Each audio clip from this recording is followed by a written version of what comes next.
Our teenage population is clearly frustrated. The problem we face in America today is not a lack of willingness to serve or to help others, but to find the appropriate outlet for their zeal to help others. My name is Ryan Growney. I'm 16. I'm a high school student. I'm Thomas Growney, Ryan's twin brother. I'm Chris Growney. I'm a retired tech executive and investor. I'm Thomas and Ryan's dad. The two brothers and their dad are looking for ways to disrupt the old models of youth service. Service should be engaging. We've got the drive. We've got the resources. We've got the capital. We have the passion. We have to take our inspiration and turn it into real actionable progress. And we want to change the world. Welcome to Service Academy. The Growneys have been hard at work getting their data in order. They flyered their school to generate more interest, they sent out another survey, and they got some new results. Okay, so we created this survey last year. We were trying to figure out where people were at with service at St. George's, like what they knew, what they didn't know, what they wanted from service, etc. The survey essentially is interrogating the idea of service and what service is available to kids at St. George's currently. So it's asking questions like, are group activities or activities with friends an important factor in service activities that you really want to do? What do kids want for themselves? Do you want to do it with other people? Do you want to do it with yourself? And I mean, so we got some quality responses, but not nearly as many as we'd really hoped. This year, though, we decided to double down. We handed out flyers and posted them all around the school, trying to find out what the missing elements are. Like, why are we not hitting the spot? And we've done a little bit of reevaluating. And so we sent out the survey again, and it was a much more positive response so far. One of the key points is a service concierge, asking whether kids want a service concierge to help them find and tailor service opportunities for themselves. I feel like that's a really key point in this. Their survey data show that there's some confusion about what's going on with service at their school. So Thomas and Ryan had the idea for a service-focused newsletter to keep everybody on the same page. So I had a great meeting with Reverend Curry and Mr. Osborne, and they referred us to Miss O'Brien and Ms. Ducharme because they're less tied up in the administration at the school. So I had a meeting with them, and I mean, it was a productive meeting, but they didn't really agree with the idea that the newsletter would be a way forward for service at St. George's. They thought that we should use media that was already available on campus, or even this podcast is just like a way to disseminate information of service like throughout the St. George's community. I sent them a return email saying Thomas and I still want to continue with the newsletter plan because like sports have funding and space in the schedule, just resources available. And there is not that for service. So the newsletter would be starting to help change that. Ms. Ducharme responded saying that she didn't really understand that point. That was one of the first times that we've really had pushback against this. We've had people say yes this entire time. And then now we're coming back and they're like, oh, wait, we don't think it's actually a good idea. What Reverend Curry and Mr. Osborne liked about it, and what we like about the newsletter, is that it's this kind of centralized repository for service at St. George's. Because while talking to Reverend Kirby, and like she's like the unofficial head of service at St. George's, she's like, I don't even know all of the stuff that's happening around campus service-wise, and that's a problem. If no one knows where to find service opportunities, no one can do the service opportunities. The other thing that I've noticed, people get pushed back on their heels, and then they get defensive about it. Everybody I've talked to about it, the lady who runs community service, Miss Lamu, she's the nicest person ever, by the way. She gets defensive about it. And she's just like, well, we're doing this. We do this, this, and this. We did this for 20 years. But I was just like, you could do more. And clearly, not everybody's on the same page about what's going on and what needs doing. One of Ryan's cross-country and track teammates, his mom's this amazing woman. I ran into her the day before Thomas and Ryan's birthday, and she's like, I'm amazed at what you guys are doing, the Service Academy idea. And she's like, there's a service parent coordinator at St. George's. And I'm like, I didn't know that. She's like, she's really great. Maybe you should get in touch with her. So I think it's really funny to me. We don't find out through the school. We've been asking around for like how many years now? And we're just hearing about her now. And she's like the head of service learning. Yeah. The lesson there is don't pretend anyone knows what's going on. You have to go figure it out yourself. And I bet you Reverend Kirby doesn't even know who this woman is anyway. So she's busy doing her Reverend Kirby stuff. She's a great person, but don't assume she knows what's happening either. Just based on the service opportunities that St. George's has presented, I just feel like they're not putting enough effort to make this as personalized. I don't believe they see service as important or as fundamental in learning. I don't believe that Mr. Charm thinks that service needs as much attention that we do. Yeah, I mean, but that's also where our newsletter will help come in. It will kind of let people know that this is something that they should stand up and want to have at St. George's. That's why it was a little bit strange when Mrs. O'Brien and Mr. Ducharme said that they didn't really think the newsletter was a good idea. I feel like her view on service is not the same as ours, is that we have made a connection that like service is the most important part of this. And I don't think she thinks that personally. But there's hardly anything worth doing that didn't get pushback at some point. Which brings us to this episode's feature, Youth Volunteer Corps, or YVC. It's an organization that helps youths 11 to 18 get involved in service. Sound familiar?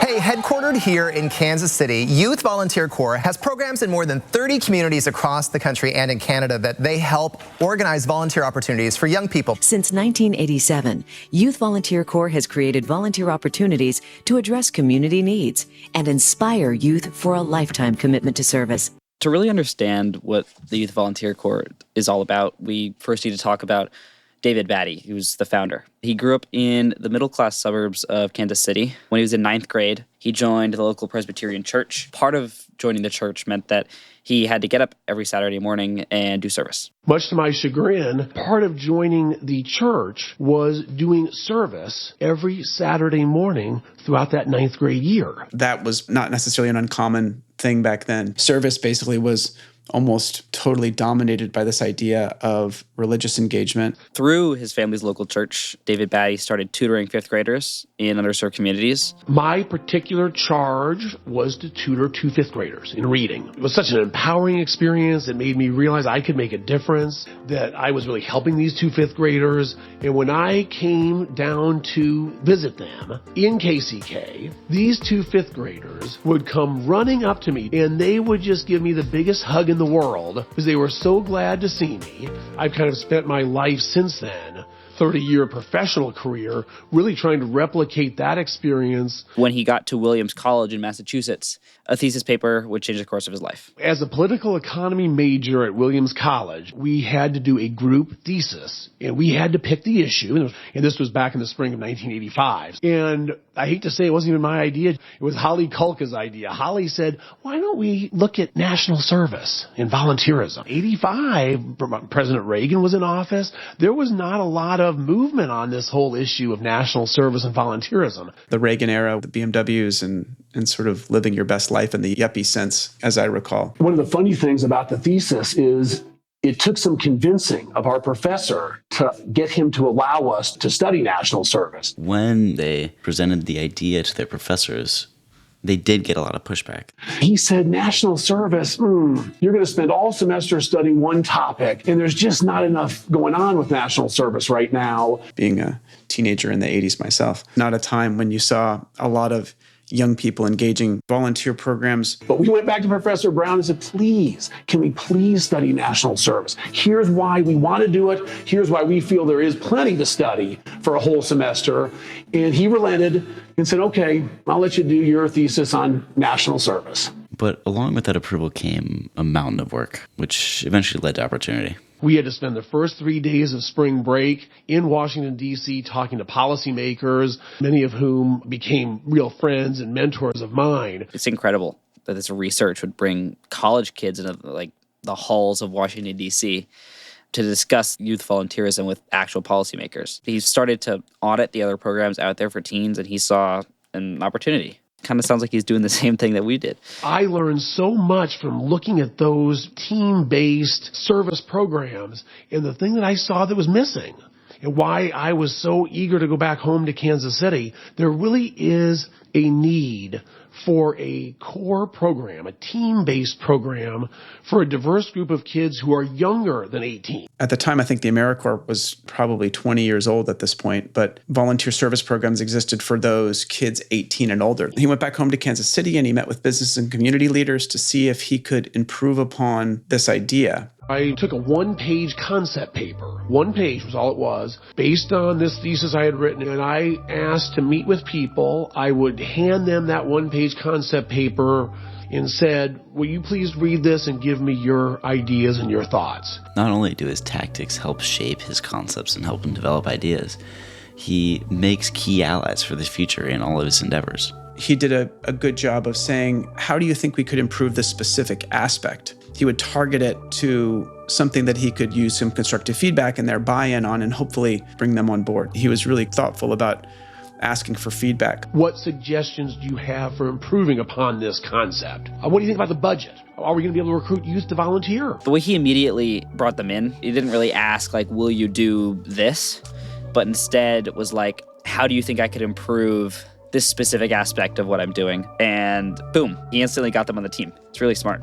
Ideas are really important, but it's also important that they're still somewhat malleable. So when you ask other people for ideas, that you can be willing to assimilate those, and then that person that was willing to help you and engage with you then has some sense of ownership. It sounds like that was a part of his strategy as well. One piece of advice that was probably the hardest thing to hear, which was, do not, David, set this up as a 501c3. Setting up your own office, of trying to buy insurance for it. Set it up as a program of an existing, credible organization. Don't get bogged down by the red tape of starting a nonprofit. And at first, I didn't like hearing that because I wanted to be my own boss. I didn't want to have to answer to anybody. So after hearing that from several different people, then it came back to the next question. Okay, who might be a good host? It's what we were talking about in change leadership. He's not really attached to this one solution, which I think it's amazing. It's that flexibility that led him to partner with the United Way. And you'll hear from David Battey, who is the organizer, the director of the Youth Volunteer Corps of the United Way. And we eventually landed on the United Way in Kansas City and their volunteer center. And bless their heart, the head of the United Way and the head of the volunteer center were willing to take me under their wing, provided me no money, but provided me a desk, some secretarial help, and much, much needed credibility, and also the much needed efficiency that comes with being part of an existing organization as opposed to having to do all this stuff on my own. If you walk in and say, hey, we're willing to sort of fit our puzzle piece into this larger puzzle, and we can complement what you're doing, and we really want to integrate our ideas with yours. I love that idea. David got to leverage the credibility and the infrastructure of existing organizations in the service space. Back in the spring, I went around to a number of different high schools throughout the area and made presentations. Bernstein Rain Advertising developed a recruitment pitch for us, a brochure, a video. That was then shown to a number of students at Sumner Academy and also at Center High School and 22 other high schools. And in the spring, it was just basically I would go in, ask people, tell them what they could get out of volunteering, how much their help was needed. And sure enough, we got a real good turnout. His recruitment tools educated students about volunteering and helping their communities. And he now had the manpower to make a difference. He was able to realize the potential of this concept. As we've expanded throughout the U.S. and Canada, all but 2 of them are part of an existing organization. The YVC program now really hits on the intersection of supporting youth through volunteer programs and supporting communities through volunteer programs as a way to be able to provide young people access to trainable job skills and experiences that they can use to grow the economic opportunity for themselves and in their community. Each YVC program looks a little different depending on the host organization and the needs of the local community, but they all implement the same program model and receive ongoing support and resources. The best ideas for Youth Volunteer Corps don't come from our offices in Kansas City. The best ideas come from the affiliates, where the rubber meets the road,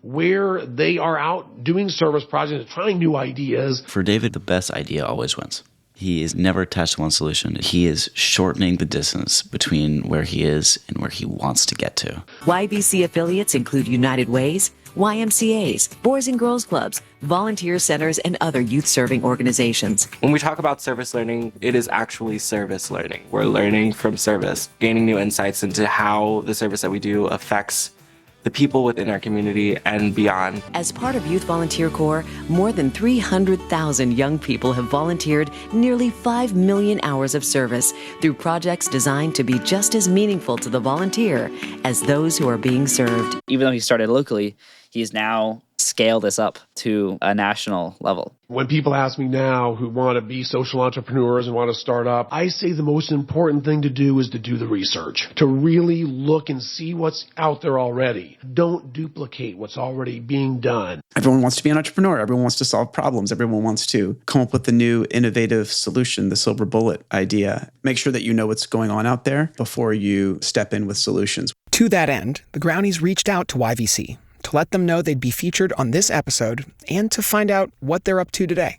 And YVC reached right back out. My name is Betsy Calmer, and I am the Director of Marketing for Youth Volunteer Corps. She spent her career in service, and she was drawn to YVC for a lot of the same reasons that the guys are excited about Service Academy. I just kind of clicked on their website, and it was all of these wonderful things of engaging youth between ages 11 and 18 in team-based service experiences where they would partner with local nonprofits and communities, and they would just be involved in these experiences or projects that would build life and work skills while inspiring a lifetime ethic of service among these young people. And I thought, wow, what a great mission. And I wanted to be a part of it. And it's people being drawn to their mission, just like Betsy was, that has allowed YVC to grow into an influential international organization. Certainly, we are all about growth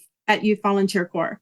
So whereas we started in 1987 in Kansas City, today in 2023, we have 29 affiliates across the United States. 3 are in Canada.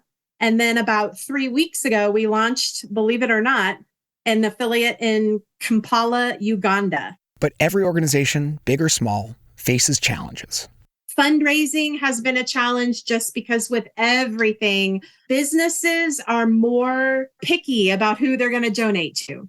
So you really have to make a good story as to why you should be picked. Why are youth important? Why is youth service important? So I would say fundraising and just really getting the message and the mission out there so that people fully understand what you're doing. It's more than just getting youth together to have fun and pal around. It's making a difference, and they're serving people. Those would be the challenges right off the top of my head. It seems like YVC is a wild success in the same space that Service Academy wants to focus on. So, is YVC a roadmap to success for Service Academy? It's really kind of inspiring to see what YVC has become, because the fact that they were struggling with the same problems as us, and then they got through to the other side. Obviously, what a great success model. If you can combine that and Teach for America, for sure there's a model there for what Service Academy is or how it can continue to adapt. Yeah, especially when you're talking about kids and telling them to pursue their own interests like we are. We want to give you the best thing that's for you. I love Service Academy matching the youth with what they're interested in as far as serving goes, because we do the same. Each affiliate, you can go to their websites and they'll have a list of projects with the dates, the hours. So there's an array of projects that these youth can choose from. That's another thing with Service Academy and Youth Volunteer Corps. My peers, I think that they've also kind of changed by doing a little bit of service as well.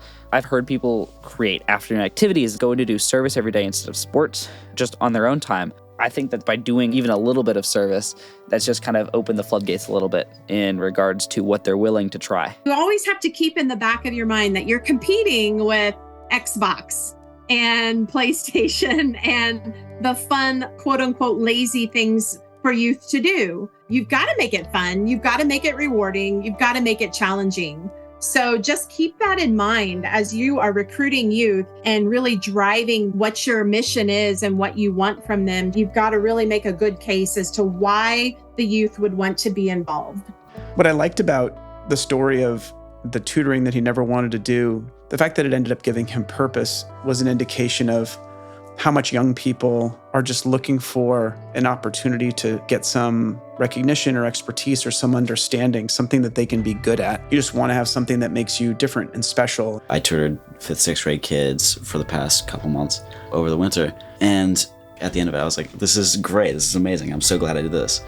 Having those kids come up and just say thank you, it really meant something to me. That idea of feeling valued when you give back, it's a real boost to your confidence and boost to your skills. And you think, wow, I am useful in the world. It's an admirable goal, and one that YVC has shown resonates with people. So what are the biggest challenges for Service Academy now? Getting the word out there about Service Academy and getting people to get involved has been our biggest challenge. There's a lot of yes people and not a lot of yes action being taken. Just when the Grownies are getting no's, or yeses that don't seem to have much follow through, It's encouraging to meet a kindred spirit in YVC. The advice that I would offer Service Academy is just keep going. I mean, there are going to be challenges, always, like in anything. Don't give up. Youth can be fickle, right? To get their attention, it has to be something grand. Keep the creative juices flowing, keep the fun in it, offer the variety of projects like we've talked about, and just keep going. Don't be afraid of the no's. Just keep going for the yeses. And they're finding new opportunities for growth. Just so you know, United Way Rhode Island did hit you guys up on social media, not through text, but just followed and then liked a few things. So you got their attention. Find the relationships or the partnerships that you can possibly collaborate with. So for example, let's talk. Let's get Service Academy and Youth Volunteer Corps together and see what kind of magic we can do. They're finally tapping into a network of other organizations that share a common mission, and they want to keep that momentum going. This week, the Groundies are thinking about how you convert a verbal yes into real, tangible commitment. Find out how the guys are implementing these ideas within Service Academy by visiting serviceacademy.org, making service more accessible, more meaningful, and more engaging.